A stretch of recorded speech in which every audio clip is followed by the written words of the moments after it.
नमस्कार बच्चों, मैं आपकी शारदा जंगेर।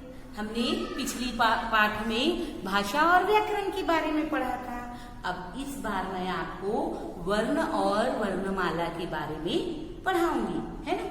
इसकी एक छोटी सी कविता हम पढ़े। एजी ओजी लोजी सुनो जी, अ आ ई उ कहो जी, क से शुरू ज्ञ पर खत्म, वर्णों के दो ही रत्न, एक होता है स्वर और दूसरा है व्यंजन। जानते हैं बच्चे आप, जब हम कुछ बोलते हैं तो हमारे मुख से कई ध्वनियां निकलती हैं और प्रत्येक ध्वनि के लिए एक निश्चित चिन्ह बना है।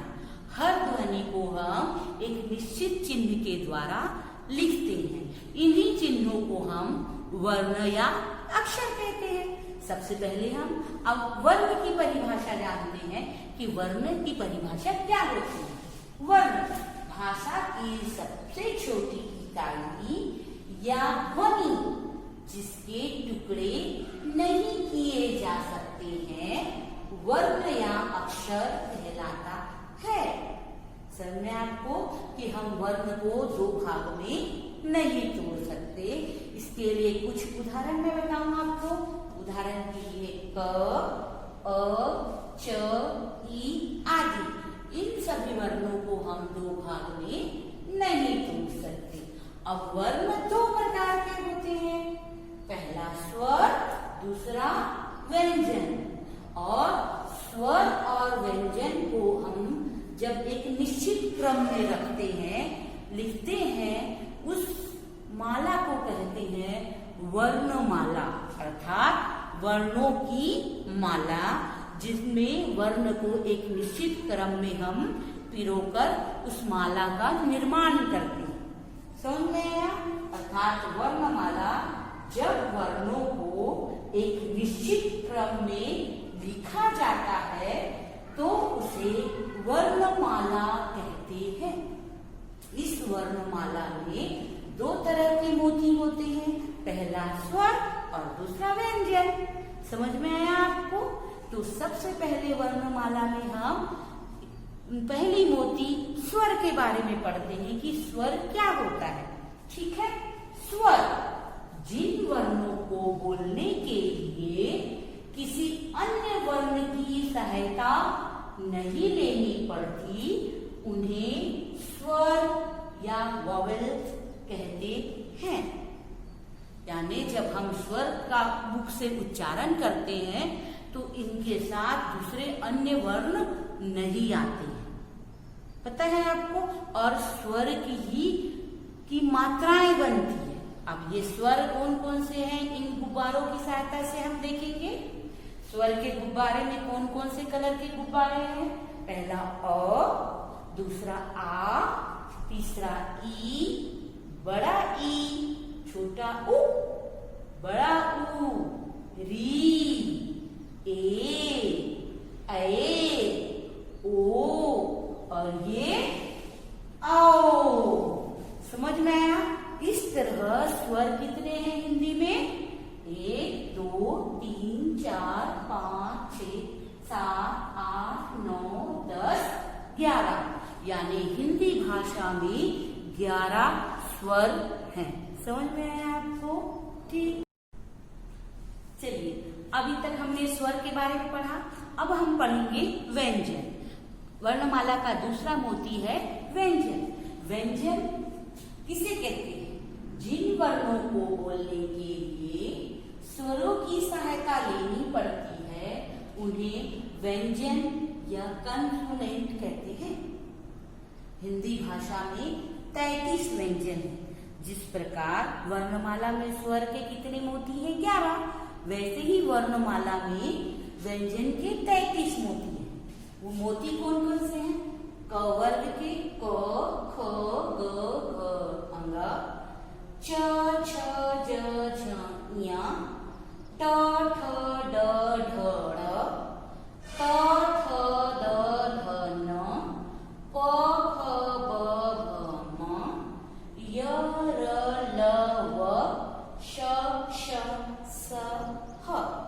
ये है 33 व्यंजन वर्णमाला के 33 मोती, जिनको बोलने के लिए हमें स्वरों की सहायता लेनी पड़ती है।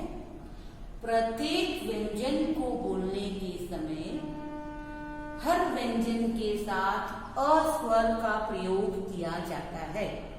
बिना अ स्वर के कोई भी व्यंजन नहीं बोला जाता।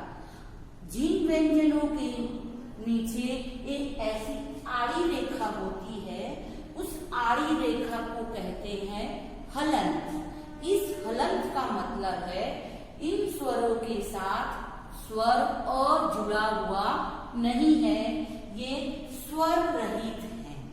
समझ में आया बच्चों आपको? ये स्वर रहित है।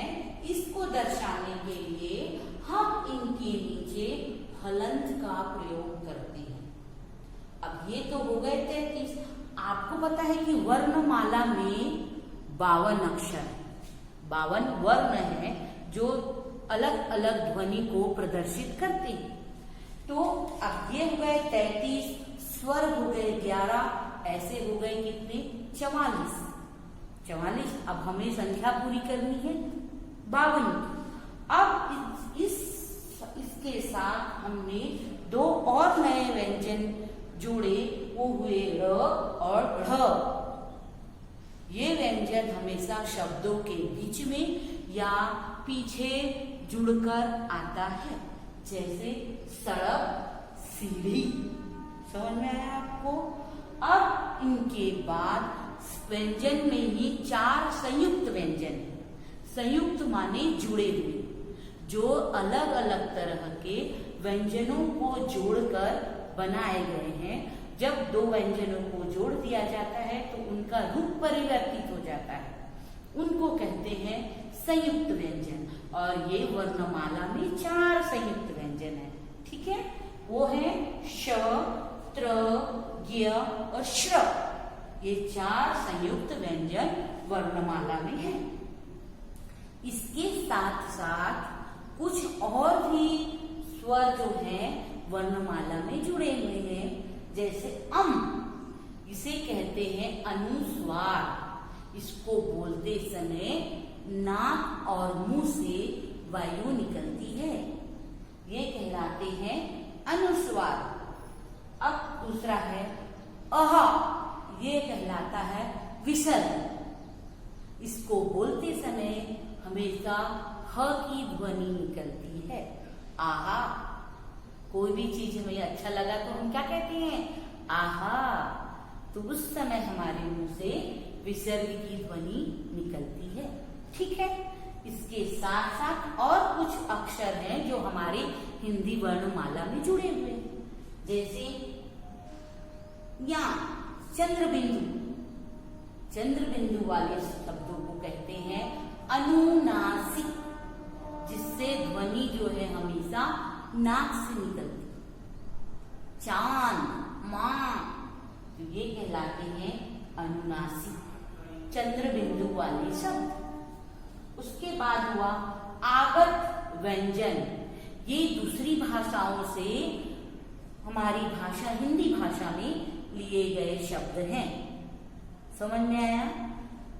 ये और उसी के नीचे है उर्दू फारसी से भी हमने कुछ शब्द अपनी वर्णमाला में जोड़े हैं। वो है ज या फ। इनसे ध्वनि हमारे दांतों के बीच से मुंह से झटके से जोरदार आवाज से निकलती है, ज या फ। ये अरबी भाषा के शब्द हैं। इस तरह से आपने आज वर्णमाला और वर्ण के बारे में जाना। स्वस्थ रहिए, सुखी रहिए, सुरक्षित रहिए। नमस्कार।